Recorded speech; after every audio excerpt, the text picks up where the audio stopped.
Hello साथीहरू, नमस्कार। सबैजना सन्चै हुनुहुन्छ होला। म पनि यहाँ सन्चै छु।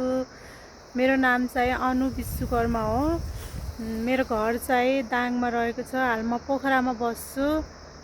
यो चाहिँ मेरो फर्स्ट भ्लग हो। म चाहिँ आज घुम्न आएको छु है। अरू त के नै भन्नु छ र, मलाई खासै बोल्न नै आउँदैन अनि एकदम नर्भस भइरहेको छु। आज चाहिँ यहाँ घुम्न आएको छु। ल हेर्नु है, घुम्न आएको ठाउँ चाहिँ कस्तो छ। मन्दिरमा आएको छु घुम्न चाहिँ।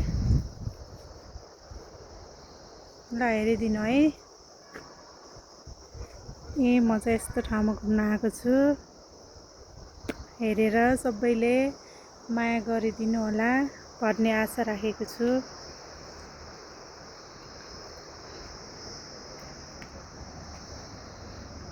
पोखराको हेम्जादेखि अलि माथि पर्छ यो चाहिँ है। राम्रो छ ठाउँ, हजुरहरूले हेरेर इन्जोय गर्नु होला। म चाहिँ देखाउँदै जान्छु, हेर्नु होला है। राम्रो छ ठाउँ चाहिँ, माथि डाँडामा पर्छ, मन्दिर छ। सबैजनाले हेरेर माया गरिदिनु होला। हेर्नु त कति राम्रो छ।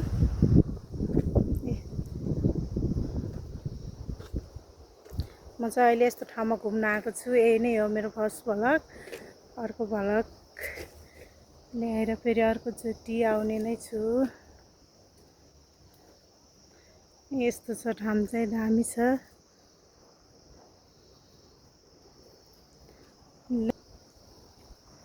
अहिलेको लागि चाहिँ म यति नै एन्ड गर्छु। अर्को भिडियोमा भेटौँला। अहिलेको लागि बाई बाई।